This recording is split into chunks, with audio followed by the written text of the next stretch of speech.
Now the incumbent in this race, Adam Trombley. Mr. Trombley, your opening statement of 1 minute, please. 3 years ago when I ran for office, I promised I'd accomplish three things: create jobs, keep the growth of government down, taxes, and create a community plan for East Anchorage. 3 years later, I've accomplished all three. Under creating jobs, I passed an ordinance on the Assembly with unanimous support that has privatized some of the building permitting aspects of our community. We've had businesses start up, so if you're a retired engineer or you're just starting out, we've seen businesses created where now the private sector is checking building plans for compliance with the applicable building codes. And instead of waiting 6 to 8 weeks for a permit, home builders are now getting permits in 3 to 5 days. That's created a more competitive market to help bring the cost of housing down. On the growth of government, in my 3 years on the Assembly, we've seen the slowest growth of property taxes than we had in the previous 15. On top of that, our bond rating by Fitch has been upgraded to AAA. That's decreased our cost of actually issuing bonded indebtedness, paying the service on the debt that we accumulate. When you look at our budget, our first three items are police, fire, and servicing our debt. And we can now start to drop that cost and apply those dollars to public transportation, police, and fire. On the third, a community plan. Before I got into office, the East Anchorage District Plan had been continually vetoed or defunded by the administration. My first year, we were able to get that process started. It's been funded, and it should be completed by the Assembly in this coming August. So I've been happy to serve East Anchorage. I look forward to another 3 years. Okay. You're an incumbent seeking re-election. What's the most important lesson you learned in your first term? Most important lesson is if you want to get something done, it takes 6 votes, and sometimes it takes 8. And so you really got to work with everybody on the Assembly. I don't always agree with Mr. Flynn on all of his politics, but we have a very good relationship. Same with Mr. Trainey.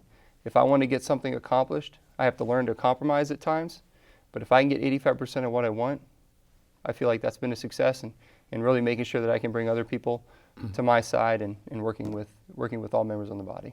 Thank you. How much money have you raised for this campaign, and who are your major contributors? Sure. As of the last reporting period, the 30-day report, I was at $71,000, almost $72,000. Where I'm at today, I don't know. Money's still coming in, so I don't calculate that until the end. My main contributors are all business owners. I've received one PAC check, and that was from Citizens for Competition, which is GCI. Okay. Your radio advertising says that Mr. Pete Peterson, one of your challengers, has a history of mudslinging. What's your evidence for that? What do you mean by that? Oh my gosh, I mean, look at what happened when he ran against Bob Roses in 2008. A week before the election, all of a sudden, Mr. Rose's yard sign shows up in front of a pornography store on Muldoon, and Mr. Peterson sends out a postcard to the entire district asking, do you really want this guy representing you? I mean, those are the kind of tactics that frankly, I'm expecting to have happen because there's a history of that. Okay. So I think it's important that I warn the public that that's coming. The dispute over the Sullivan administration's revisions of the labor law have dominated Assembly news for about a year now.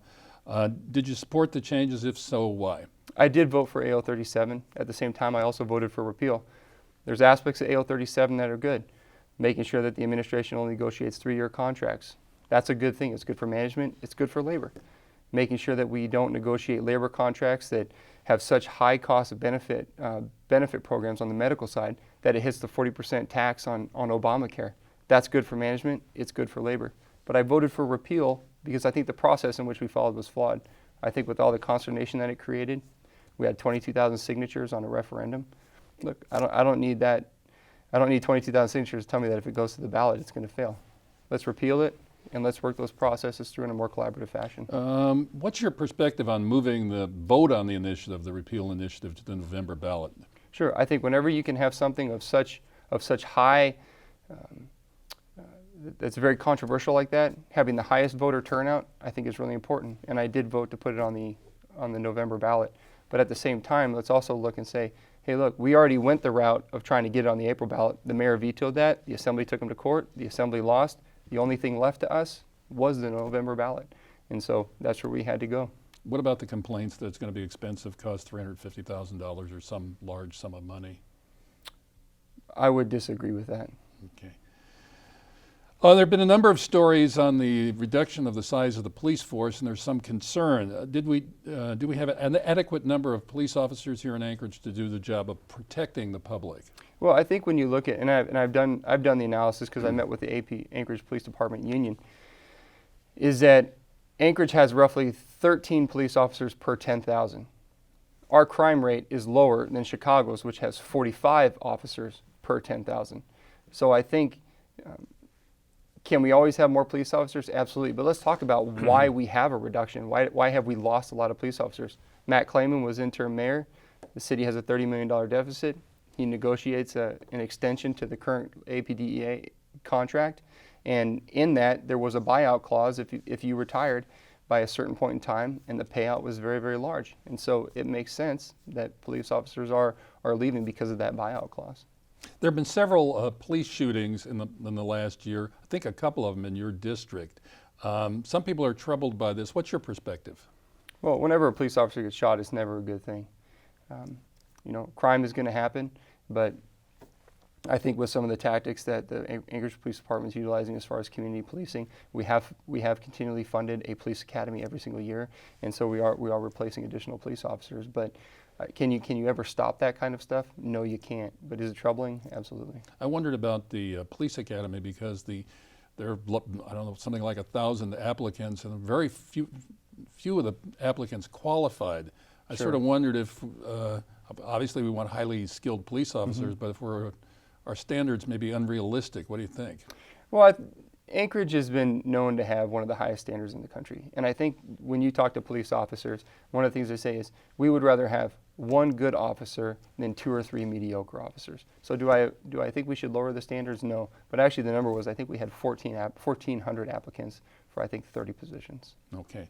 The expansion, rebuild of the Port of Anchorage seems to be an endless source of tribulation, charges of money wasted, delays, there are many pointed fingers. We're in this, how do we get out of it? Well, one of the first things that we did was we approved a contract with CH2M Hill. And what they're going to do is they're going to be basically the lead on the project with oversight from the Assembly's Enterprise Committee, which is made up of 8 members on the Assembly. And so there's going to be that additional oversight by the administration and the Assembly.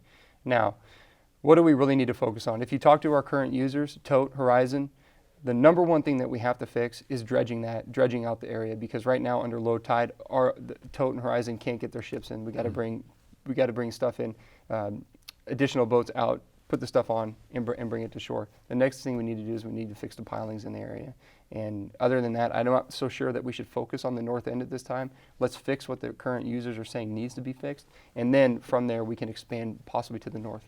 Do you have a sense of where the money for this is going to come from? Well, the money's already been allocated. I think it was 2012 or 2013 state election where there was a bond passed by the voters to deal specifically with the port. That was on a statewide level. Right.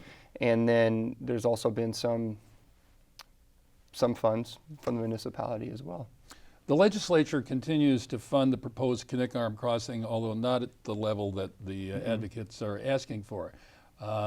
Is there going to be a crossing, and how do you feel about it? Are you for or against the proposal? Will there be a crossing? I don't know. I think it's been studied for, 30, 35 years now. But how often do you have to study something to say whether it's good or it's bad? Look, I can't really imagine that there's a whole lot of communities out there that have had an infrastructure project like a bridge and then later on said, well, I really wish I didn't have that. Look, creating infrastructure creates jobs because it creates transportation. Those are good things. Do I support it? Absolutely. In what fashion? I don't know. There's never really been a plan put forward. But I can tell you this, in our AMATS plan, Anchorage Metropolitan Transportation Plan, the Kinnick Bridge is in there. And I suppose at the beginning, anyway, if it's built, the toll will be an important matter in who uses it or who doesn't use it. No, you're absolutely right. Have you heard any numbers on what the toll might be? Nothing current. I have in the past. I can't recall them, but Be too out of date. You'd be way too out of date. But on top of that, the Kinnick Bridge also ties in with the port expansion as well. So that's going to have to be fixed. Yeah, let's stick with transportation. What is Anchorage's #1 transportation priority? I think it would be public transportation. Unfortunately, Alaska is one of 4 states, and again, we've never had a past legislator or current legislator who recommends that the state actually pony up for some state contribution. to our public transportation needs. Now, there are capital dollars, which comes from the capital budget of the state, which varies every single year. But as a function of the operational budget, there's no public transportation dollars for contributing to local municipalities in our operational budget. So it's a guess every single year. So I think increasing that would be important. Okay, alcohol continues to be involved in a disproportionate percentage of crime and disorder. What can be done to reduce the damage alcohol does to our community? Well, sure. One of the first things that we can do, and years ago when now current U.S. Senator Murkowski was in the state legislature, she pushed through an alcohol tax increase with the purpose that those dollars, that tax increase, will go towards rehabilitation programs, and yet the state legislature has never allocated those dollars towards that. So I think that would go a long way. But at the end of the day, it really boils down to an individual problem. I mean, we can look at the Housing First model, which we've done with the Red Roof Inn. We can look at possibly opening up an area where homeless individuals can go camp, out in more rural areas. We can look at that. But at the end of the day, an individual has to make that choice to say, I'm not going to drink, I'm going to get my life straight. Okay. The number of street people fluctuates, but street people who are homeless are a permanent part of our community. How do we reduce their number, and how do we reduce the friction between street people, the homeless, and the rest of society? Well, I can tell you this. One of the challenges that Anchorage has is a housing issue.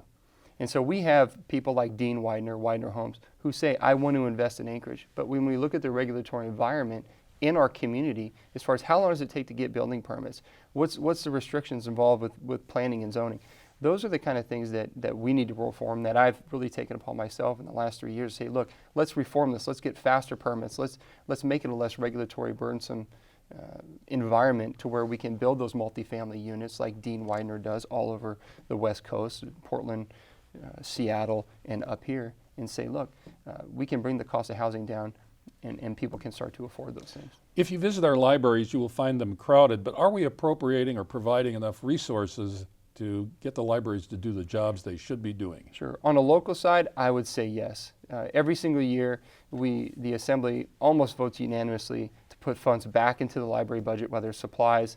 The state legislature has always been very good with the Muldoon Library. They appropriate about roughly $40,000 every single year in the capital budget to the Muldoon Library for technology upgrades as well as supply upgrades as well. But when we look at the infrastructure for the libraries, that goes back to sometimes, or you really look at that Project 80s, right? And so I think we ask every single year to the state legislature, hey, can you pony up some money to help fix at least the Lusac Library? And every year they say no, but and we've really never had a champion in Juneau who said, yeah, we're really going to push forward that funding for the Lusac Library upgrades. Living here in Anchorage, what do you like best about Anchorage? The best thing I like about Anchorage is I have all the amenities of a big city, but in about 30 minutes at times, you can get out into the middle of nowhere and not see anybody. So it's a perfect blend of urban and rural. And if you could change one thing about Anchorage, what would you change? The biggest thing I change is that we would have less complaining and greater production. Send me a postcard when we get that, right? Turning to education here in Anchorage, and I realize the Assembly has a limited role in this, We do. but how do you think we're doing, and from an Assembly perspective, what needs to be done now that you can tell the school board what to do? Maybe this would be more as a citizen. Sure. Well, geez, as a father of two young girls who are going to be entering the education stage, is obviously very important to me. But I think one of the things that we can do is we can put pressure on the school board, because we have to approve their upper limit. We have to approve their budget. We have to approve the bond package that comes before the voters. And one of the things that we have done, and I think the Assembly has done a really good job, is making sure that if we want additional funding for schools, then if we pay down our debt, that frees up additional dollars to spend on education. And I got to hand it to the school board. They've really heard that message from the Assembly as far as getting down their bond and indebtedness and allocating those dollars elsewhere. One of the things we can do as far as funding, and I did support this, was to split the cost of the school resource officers. The Assembly now, as of our 2014 budget, the Assembly now pays for 3 months that the SROs, school resource officers, are not in the schools, and the school district pays for the other 9 months. But as far as a curriculum, we really don't have a whole lot to say about that. Thank you, Mr. Trombley. We will be right back with the candidates in the 6th and final race, a South Anchorage race.